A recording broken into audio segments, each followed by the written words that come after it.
بسم الله الرحمن الرحيم. شعب مصر العظيم، نتابع جميعا داخل المجلس الأعلى للقوات المسلحة تطورات الأحداث في مصر خلال الأيام الماضية، ونشعر جميعا بالأسف الشديد لوقوع ضحايا ومصابين من أبناء الوطن في هذه الأحداث التي تعود بنا للخلف، ونقدم خالص العزاء لأهالي الضحايا. ففي ثورة 25 يناير المجيدة ثار الشعب طالبا الحرية والديمقراطية والعدالة الاجتماعية، واتخذت القوات المسلحة التي هي جزء لا يتجزأ من هذا الشعب موقفا وطنيا يسجل لها، وانحازت لجموع الشعب تجسيدا لوحدته مع قواته المسلحة، ونموذجا فريدا يحتذى به من نماذج الثورات في العالم. وتحمل المجلس الأعلى للقوات المسلحة مسؤولية إدارة البلاد في هذه المرحلة الانتقالية التي تلت إسقاط النظام السابق، وبدأت سلسلة من الإجراءات الإصلاحية في طريق إقامة حياة ديمقراطية. وتعهدنا مرارا بأن القوات المسلحة لن تكون بديلا عن الشرعية التي ارتضاها الشعب، فلم نطمح في اعتلاء كرسي الحكم ولم نسعى لذلك، ولكننا كنا نعلم مسبقا أن العمل السياسي يقتضي الاختلاف في وجهات النظر، وربما يتجاوز هذا الاختلاف إلى حد المزايدة، وهو ما حدث بالفعل. وتعرضت القوات المسلحة للتجريح في حالات كثيرة تحملناها على خلاف طبيعة العمل العسكري لإدراكنا بطبيعة المرحلة الانتقالية. كنا وما زلنا على قرارنا الأول منذ اندلاع ثورة 25 يناير، فلم نطلق الرصاص على صدر مواطن مصري، فالعسكرية المصرية العريقة لديها عقيدة راسخة بأنها جزء أصيل من شعب مصر، مهمتها الدفاع عن الوطن، ولا يمكن أن نسمح أبدا بالوقوف أمام الشعب. وكنا لا نتهاون أبدا في اتخاذ إجراءات قانونية ضد أي تجاوزات فردية في هذا الشأن. كان هدفنا الأول منذ بدء المرحلة الانتقالية هو إعادة الأمن للشارع المصري، وتذكرون جميعا كيف كانت الحالة الأمنية خلال هذه الفترة، وقدمنا كل دعم ممكن لوزارة الداخلية بهدف رفع كفاءتها وزيادة قدرتها على حفظ الأمن في إطار القانون. وربما لم يكن البعض يرضى عن أدائها، لكن المؤكد أن كفاءتها في تطور مستمر رغم محاولات إضعاف همتها وكسر إرادتها. لم تكن إدارة البلاد في ظل المرحلة الانتقالية بالسهولة التي يتصورها البعض والتي يتحدث عنها كثيرون في وسائل الإعلام المختلفة، فالكلام سهل، أما العمل على أرض الواقع فهو مختلف. فالاقتصاد المصري يتراجع بشكل ملحوظ،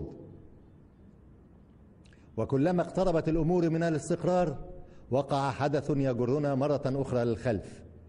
لكننا في القوات المسلحة مدرسة الوطنية تعودنا على مواجهة الصعاب، ونتدرب على الصبر حتى نحقق الهدف بالتخطيط المحكم والإصرار على النجاح.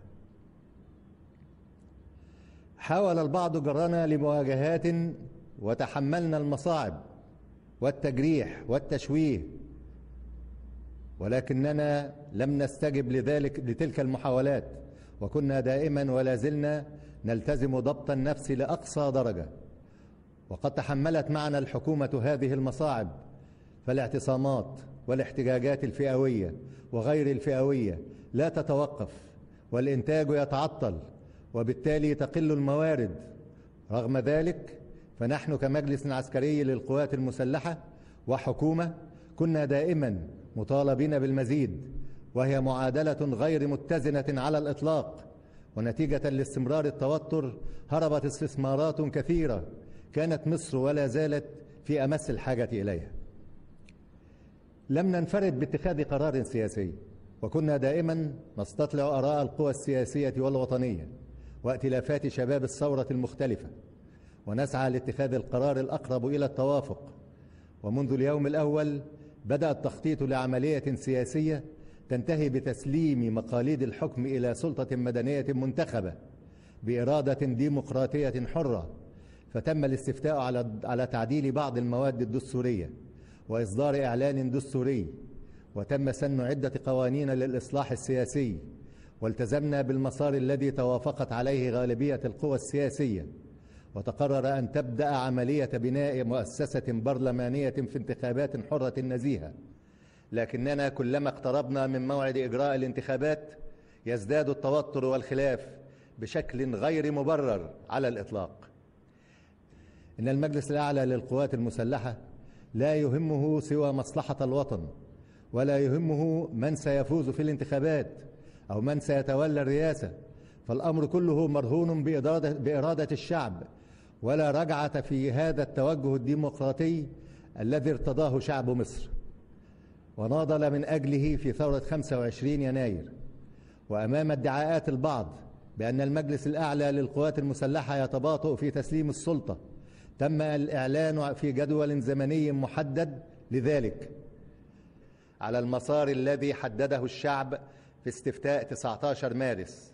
أعلنا مرارا وتكرارا أننا نقف على مسافة واحدة من الجميع، لا ننحاز لطرف على حساب أطراف أخرى، فنحن القوات المسلحة التي تحمي الشعب دون تصنيف أو انتقاء. ورغم ذلك يتهمون البعض بالانحياز، وأعلنا مرارا وتكرارا أننا أوقفنا إحالة المدنيين للمحاكمات العسكرية إلا في الحالات التي ينطبق عليها قانون القضاء العسكري. شعب مصر العظيم، إن ولاؤنا الوحيد في القوات المسلحة لشعب مصر وأرض مصر، وإن الانتقادات الموجهة للمجلس الأعلى للقوات المسلحة إنما تستهدف إضعاف هممنا وعزائمنا، وتحاول النيل من رصيد الثقة الكبير بين الشعب وقواته المسلحة عبر تاريخ طويل، بل وتستهدف إسقاط الدولة المصرية، وهو ما ظهر بوضوح من قبل بعض القوى التي تعمل في الخفاء لإثارة الفتن وإحداث الوقيعة، إما بين الشعب والقوات المسلحة أو بين فصيل وآخر من المصريين. شعب مصر العظيم، إن ما نشهده الآن في الشارع المصري وبعض وسائل الإعلام من اتهامات للمجلس الأعلى للقوات المسلحة ومحاولات التشويه والتخوين هو أمر مرفوض جملة وتفصيلا، فنحن نتحمل مسؤولية وطنية في ظروف تاريخية استثنائية، لا نطمح في الحكم ولا نبغي إلا وجه الله والوطن. إن القوات المسلحة ترفض رفضا تاما هذه المحاولات التي تستهدف النيل منها والتشكيك في سمعتها بالباطل، وهو أمر لو استمر سيؤثر سلبا على القوات المسلحة الباسلة التي أدت أدوارا وطنية يحفظها لها التاريخ.